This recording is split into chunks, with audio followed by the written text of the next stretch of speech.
Hi guys, இன்றைக்கி நம்ம வீட்டிலே ஒரு கஷாயம் தான் வந்துட்டு ரெடி பண்ண போகிறோம். இந்த சீசனுக்கு கண்டிப்பாக குழந்தைங்களுக்கு எல்லாமே கோல்டு அஃபெக்ட் ஆகிருக்கும். ஸோ அதுலேருந்து ரிலீஃப் ஆகிறதுக்காக தான் இந்த கஷாயம் எப்படி பண்ணுறோன்னு சொல்லிட்டு பார்க்கலாம் வாங்க. ஒரு பாத்திரத்தில் ஒரு செம்பு அளவுக்கு தண்ணி சேர்த்துருக்கேன். தண்ணி நல்லா கொதிச்சதும் ஒரு ஸ்பூன் அளவுக்கு மிளகு, ஜீரகம், ஒரு துண்டு அளவுக்கு இஞ்சி ஆட் பண்ணிக்கோங்க. கூடவே வந்துட்டு கற்பூரவள்ளி இலை ஒரு 7, துளசி வந்துட்டு ஒரு கைப்பிடி அளவுக்கு ஆட் பண்ணியிருக்கேன். இது கூடவே வெத்தலை வந்துட்டு 2 காம்பு வந்துட்டு கிள்ளி குட்டி குட்டியாக கட் பண்ணி சேர்த்துக்கோங்க. கொஞ்சமாக வந்துட்டு மஞ்சள்தூள் சேர்த்துக்கோங்க.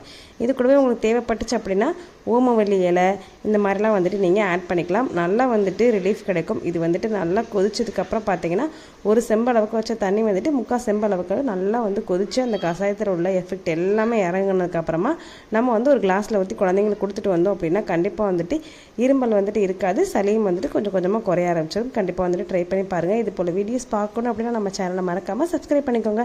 அடுத்த விளாகில் பார்க்குறேன். அது வரைக்கும் பாய்.